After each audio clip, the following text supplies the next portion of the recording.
Ça fait plus de 7 mois que je suis interdit de conférence de presse suite à ma question du 15 avril. Vous venez d'introduire dans cette salle de presse la question biaisée politiquement. Alors depuis la mise en place du gouvernement De Croo, j'essaye en vain d'être invité.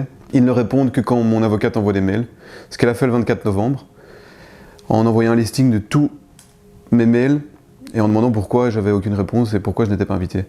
Alors ils ont directement répondu, ils ont dit « La prochaine conférence de presse se tiendra selon toute vraisemblance ce vendredi 27 novembre.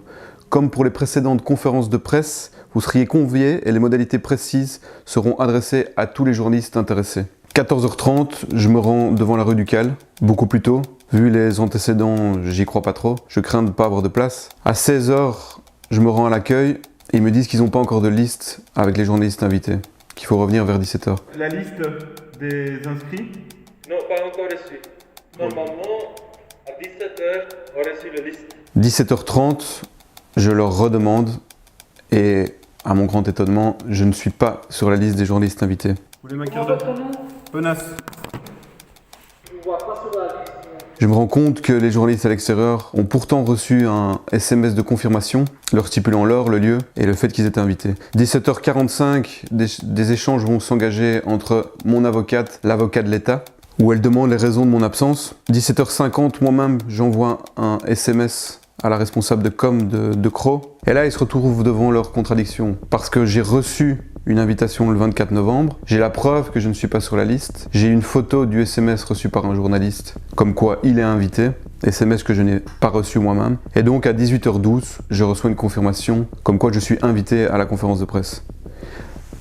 Il faut que je rappelle quand même que je suis journaliste accrédité, donc j'ai ma carte de presse, et que cette carte de presse me permet de rentrer à une conférence de presse, mais que j'ai besoin, dans ce cas-ci, d'une avocate pour me permettre d'assister aux conférences de presse du gouvernement. 18h50, je suis à l'accueil, je monte ma carte de presse et donc comme par magie, je suis dans la liste des invités. La responsable d'Alexander De Croo du service de communication est à l'entrée et me stipule directement qu'il est interdit de filmer, alors qu'avant, c'était tout à fait autorisé. Alors il faut préciser ici que ça veut dire que les seuls propriétaires des images, c'est le gouvernement. 19h, la conférence de presse débute, tout le monde parle, et puis les questions arrivent.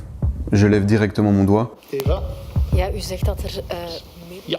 in een aantal buurlanden is het wel. Bonsoir, Oui. Alexandre Penasse du journal Kairos. Pardon, je viendrai vers vous plus tard, monsieur. Oui, qu'est-ce que oui. Bonsoir, je demande la parole depuis longtemps. Mais je viens vers vous, monsieur, pas de problème. Bonsoir. Oui, je viens là et puis dernière question et puis toute dernière question. Il est clair qu'à ce moment-là, Alexander De Croo ne veut pas que je parle. J'arrive finalement à poser ma question en dernier. Oui, allez-y, monsieur. Et à ce moment-là, la régie lance volontairement le générique de fin. Alexandre Penasse du journal Kairos et du site Kairos Presse.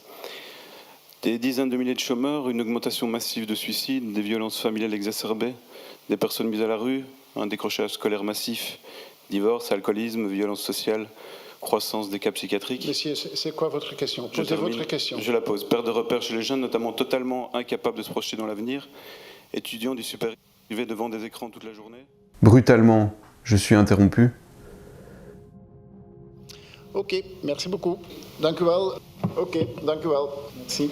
Donc il s'agit clairement d'une censure d'État, d'une entrave à la liberté de la presse, qui montre que tout discours divergent ne peut pas être entendu publiquement.